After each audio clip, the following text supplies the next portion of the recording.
Hello, everyone, and welcome to another episode. And like many of the previous episodes, my sister Darren is here to help interview this next guest and author because she and I both read his books. We read one of his novels, which is under his pen name, and his newest novel, which will technically be out today when the episode airs, but not when we record, March 3rd.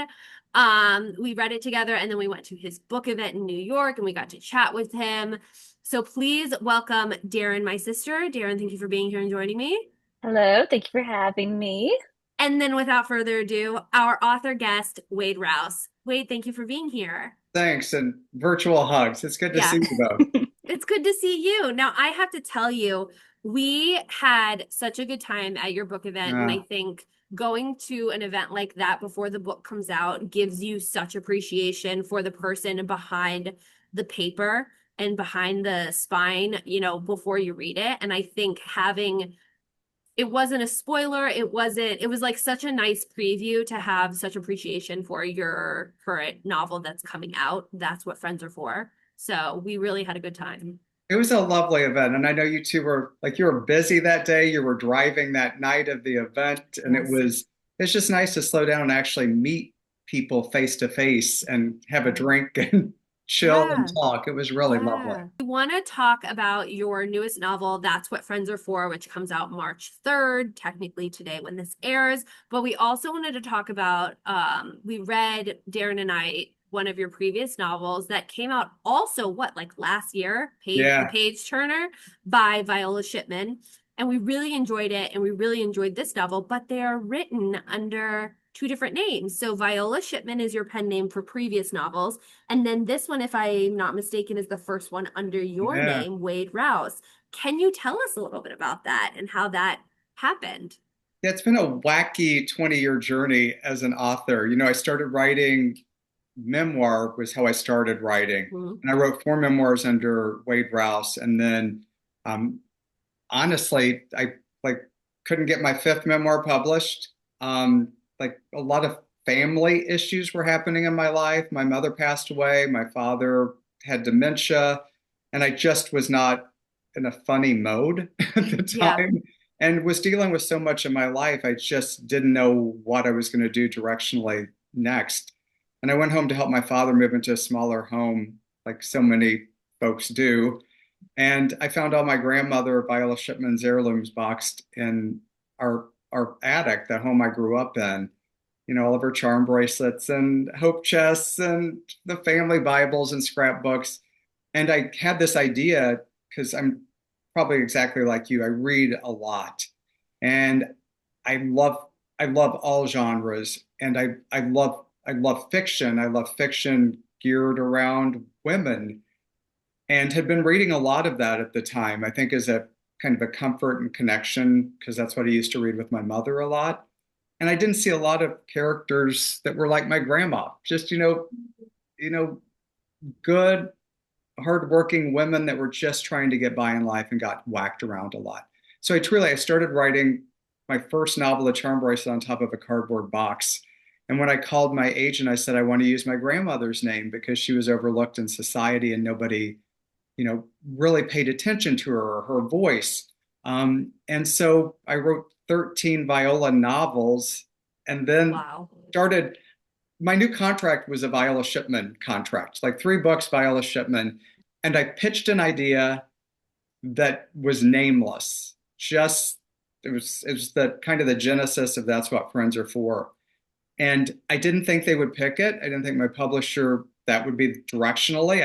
It called to me for a number of years and I just threw it at like page three at the end. And they loved it unanimously. And my editor, my agent, the sales team, entire publisher thought that it should come out under my own name. And they said, for the last decade, you've written books um, really in honor of your grandmother. This book seems to honor yourself.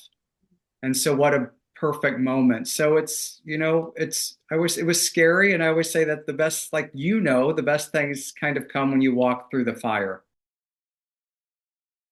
Elevator pitch wise, it sounds, it's inspired by the Golden Girls, and each of the four characters has one of the characteristics of those women. But does. It tackles, I think, with humor, and a lot of heart, very deep issues and a lot of things. And it's the reason I wanted to write it. A lot of things um, that we take for granted in this world, rights, equality, love, that we see eroded right before our eyes. And I saw it happen to myself, my friends. It's happened over the course of decades. And to kind of see a return to that is was really impetus for me to want to write this. But you're right, there's a lot that is going on beneath the surface of the book and a Mhm. lot with each of the characters. And I wanted to tackle a lot in this book because I just don't think I've written a book that has meant so much to me personally. I would write and I would laugh, then I would write and I would weep. And I hope readers experience that kind of those same ups and downs. It's life. I mean, life comes Mhm. at us constantly. Can you give us and the listeners a synopsis of That's What Friends Are For? It's about four friends that live communally together in Zsa Zsa Gabor's former home, which is very real, by the way, and very pink, Yes. in Palm Springs, California. And they've been drawn together because they do a monthly drag show that brings the Golden Girls to life in Palm Springs, and they're called the Golden Gays. And each of them, as I said, kind of has one of the characteristics of one of the real Golden Girls. Teddy is Dorothy, Ron is Rose, Barry is Blanche, and Sid is Sophia. And each is kind of grappling with a long history of um, abuse or illness or lack of love, loss of career. And they're kind of brought together. And on the surface, every Sunday they have this Church of Mary where they kind of break bread and, you know, spill the tea about what's going on in their worlds and the debauchery they're having, as men of a certain age in Palm Springs.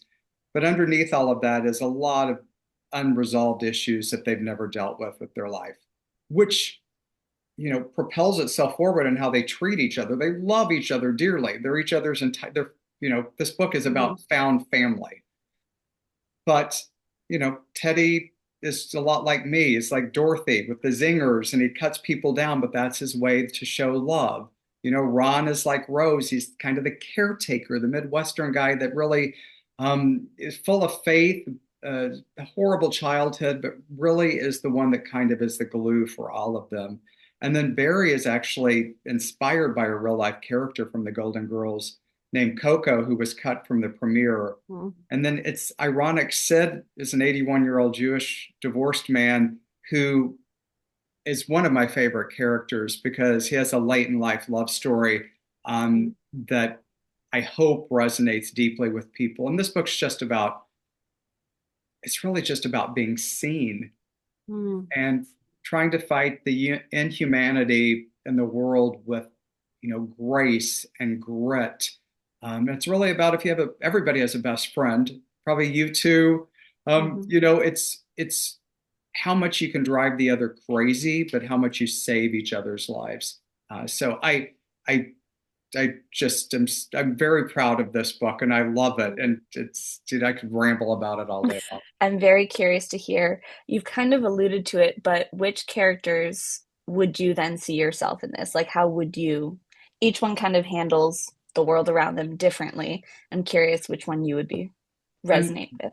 And I love that question. It's always people like of my generation are like, which Golden Girl were you? It's kind of like which Friends character with you. Everybody's got one of those elements. And Yeah. I'm much more of a Dorothy. Um, Same. Acerbic wit, you you can the world's gonna hurt you, but you're gonna deal with that by delivering a zinger or a side eye or whatever it is. Because it's what gets you through. So that's me. I surround myself though. My friends are each one of these characters. I mean, my husband Gary's very much a Rose.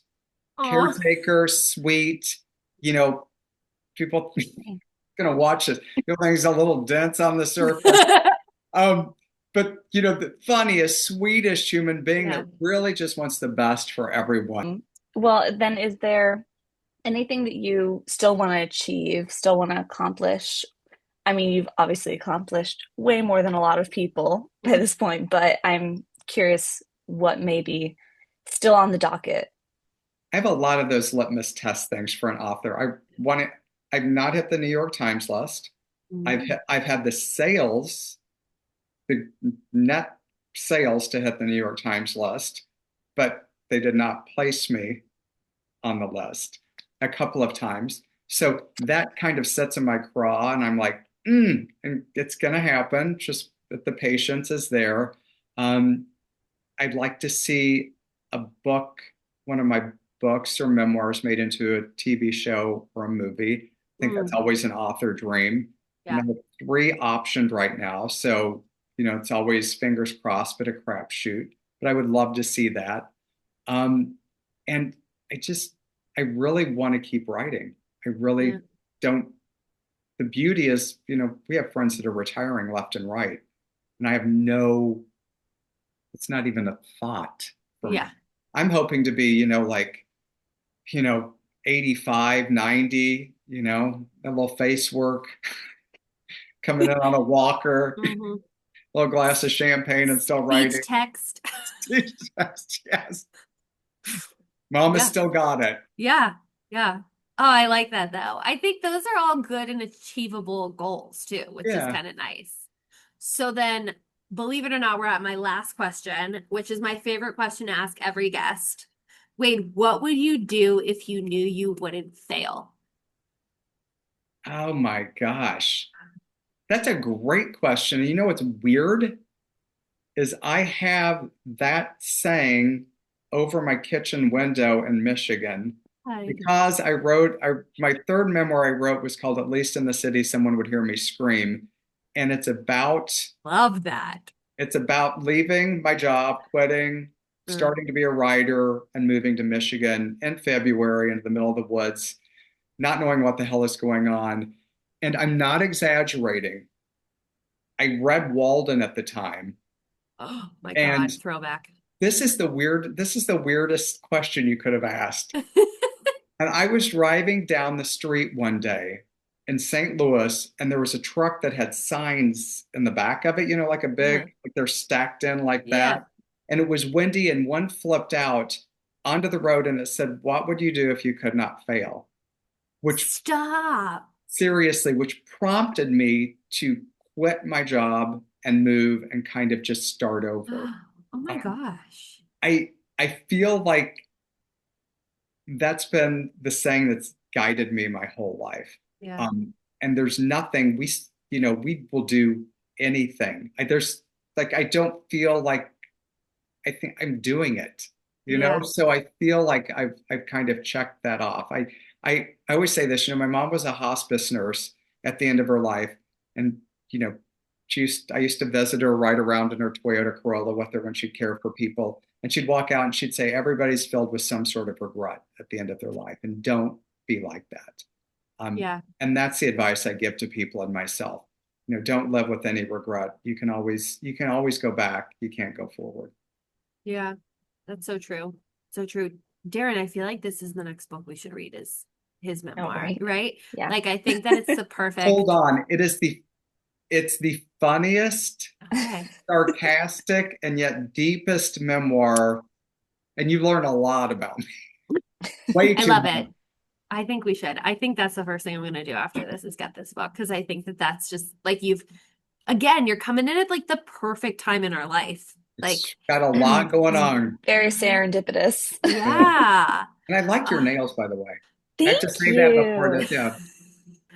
Wade and Darren, thank you both so much for Thank being you. here, for giving us any ounce of your time at I know that you're coming up on a month or so before your book is out. Like, I know it kind of gets crazy. So we really appreciate you taking the time to chat with us. And like the last time we saw you, you leave an impact. Like what you say means something. And I think you're very deliberate in the things that you say. And I appreciate Thank it. you. Back at you. This was a joy. I appreciate it.